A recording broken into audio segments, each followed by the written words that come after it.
Students, take the books and start reading with me and notified the new words. The moon was coming up in the east means के चांद मेरे पीछे की तरफ, east means पूर्व दिशा में उदय हो रहा था, कमिंग अप मीन्स उदय हो रहा था, बिहाइंड मी मेरे पीछे, and stars were shining in the clear sky above mean, और मेरे ऊपर की तरफ, अबव मी मीन्स मेरे ऊपर की तरफ साफ आकाश में, क्लियर स्काई मतलब साफ आकाश में तारे चमक रहे थे. There wasn't a cloud in the sky, आकाश में एक भी बादल नहीं था. तो जिस तरह जो राइटर अपनी प्लेन उड़ा रहा था तो एटमॉस्फेयर में मीन्स स्काई के अंदर एक भी क्लाउड नहीं था, बिल्कुल साफ था. I was happy to be alone high up about the sleeping countryside. तो मैं खुश था, मैं खुश हो रहा था कि मैं सोए हुए ग्रामीण प्रदेश, कंट्री साइड मीन्स ग्रामीण प्रदेश के ऊपर ऊंचे आकाश में अकेला ही था. तो जब मैंने उड़ाया तो मैं अकेला ही था, तो मैं बहुत खुश हो रहा था. नीचे सब जो ग्रामीण विस्तार था वो सब वहाँ पे सोए हुए थे. तो ये एक शाम की बात है, नाइट की, क्योंकि वहाँ पे चांद उग रहा था. मीन्स ये कौन से टाइम की बात होगी वो आपको मालूम हो गया होगा, नाइट सीन था ये. I was flying my old Dakota aeroplane over France back to England. तो मैं अपना पुराना डकोटा प्लेन का नाम था, तो एरोप्लेन फ्रांस के ऊपर से वापस इंग्लैंड को उड़ा रहा था. तो फ्रांस से उसने उड़ान शुरू करी थी और उसको कहाँ पे जाना था, इंग्लैंड को जाना था. I was dreaming of my holiday, मैं अपनी छुट्टियों के बारे में स्वप्न ले रहा था.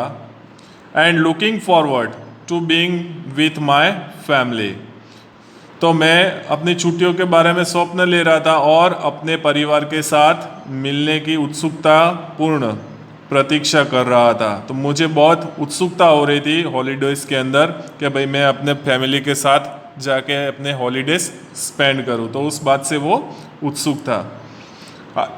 I looked at my watch, मैंने अपनी घड़ी पर देखा. 1:30 इन द मॉर्निंग, तो कितने बजे थे, रात को 1. तो मॉर्निंग यहाँ पे वर्ड यूज़ किया क्योंकि 12 o'clock के बाद वो मिडनाइट के बाद डे स्टार्ट हो जाता है. तो प्रातःकाल 1:30 बजा था उसने जब घड़ी में देखा था. I should call Paris control soon, तो मुझे शीघ्र ही जो पेरिस के कंट्रोल रूम था उससे बात करनी चाहिए, मुझे ऐसा करना चाहिए था. आई थॉट, मैंने ऐसा सोचा कि भाई मैं पेरिस कंट्रोल रूम से एक बार बात कर लूँ कि भाई मैं यहाँ से निकल के और मैं इस जगह पे पहुँचा हूँ, तो इनको एक इन्फॉर्मेशन देनी चाहिए, ऐसे मैंने सोच लिया था. As I looked down past the nose of the aeroplane, तो जब मैंने एरोप्लेन के आगे के हिस्से से नीचे को देखा, I saw lights of a big city in front of me, तो मुझे अपने आगे की तरफ एक बड़े शहर की रोशनियाँ दिखाई दी. तो जैसे ही उसने नीचे देखा तो एक बड़ा सा शहर आ गया था, ऐसी रोशनी उसको दिखाई देने लगी. I switched on the radio and said, तो मैंने रेडियो का बटन दबा दिया और कहा पेरिस कंट्रोल, तो पेरिस नियंत्रण कक्ष, डकोटा DS-088 हियर, तो यह डकोटा 088 है. तो उस प्लेन का नंबर भी था और नाम भी था. कैन यू हियर मी, क्या आप मेरी आवाज़ सुन सकते हैं. I am on my way to England over, तो मैं इंग्लैंड की तरफ अपने रास्ते पर हूँ और यहाँ पे बात ख़त्म करते एक से पहले उसको ओवर बोलते हैं, तो वो ओवर बोलता है। The voice from the radio answered me immediately. तो रेडियो पर से जैसे ही उन्होंने मेरी बात को सुना तो उन्होंने भी सामने मुझे उत्तर दिया। DS 088 मैं आपकी आवाज़ सुन सकता हूँ। I can hear your means मैं आपकी आवाज़ सुन सकता हूँ। You ought to turn 12 degrees west now. तो आपको अब 12 डिग्री पश्चिम की तरफ घूम जाना चाहिए। टर्न मीन्स घूमना। DS 088 over. फिर वहाँ पे ऐसा कह के वहाँ पे वो बात फिनिश करते हैं। I checked the map and the compass. तो मैंने नक्शे और कंपास की जांच की। Switched over to my second and last fuel tank. तो अपनी दूसरी और अंतिम जो तेल की टंकी थी को स्विच दबाकर चालू कर दिया। एंड टर्न और the Dakota 12 degree west towards England. और डकोटा को 12 डिग्री पश्चिम इंग्लैंड की तरफ घुमा दिया था। I will be in time for breakfast. तो मैं नाश्ते के समय पर पहुंच जाऊंगा। मुझे ऐसा लगा कि भाई मैं नाश्ते के टाइम पे पहुंच जाऊंगा। आई थॉट मैंने सोचा। A good big English breakfast. एक बड़ा अंग्रेजी नाश्ता। कि मैं इस टाइम पे पहुंच के अच्छे से एक बड़ा सा अंग्रेजी नाश्ता होता है उनका, तो वो मैं जाकर करूँगा टाइम पे पहुंचकर।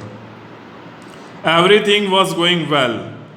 हर स्टिक ठीक जा रही थी। It was an easy flight. ये एक कैसी उड़ान थी? ईजी फ्लाइट मीन्स एकदम आसान उड़ान थी। Paris was about 150 kilometres behind me.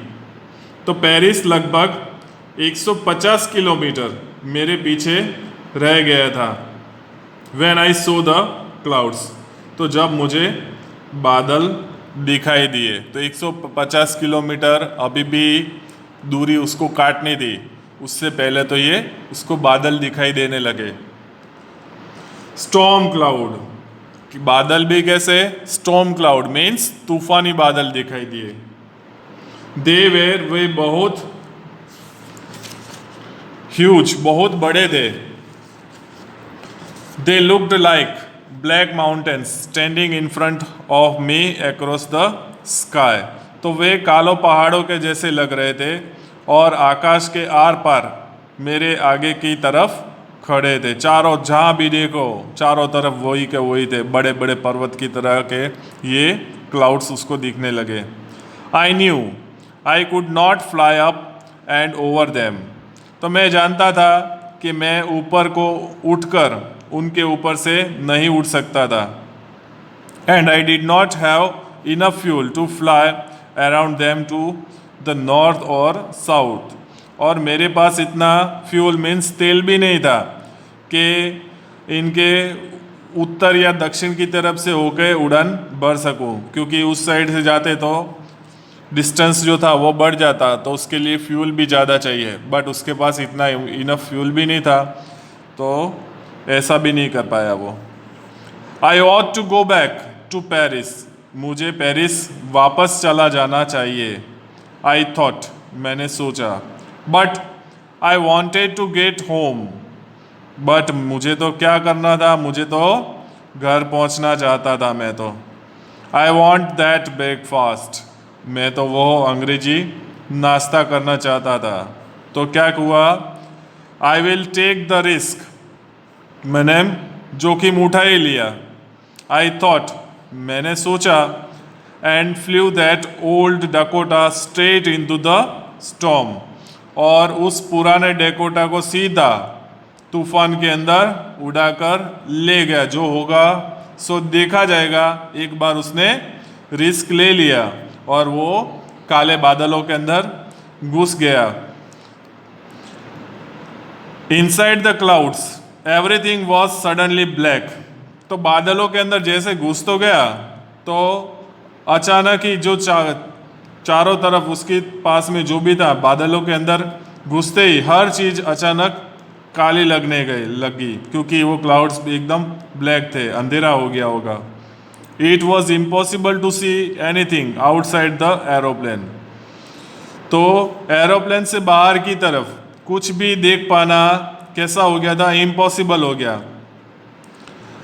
The old aeroplane jumped and twisted in the air.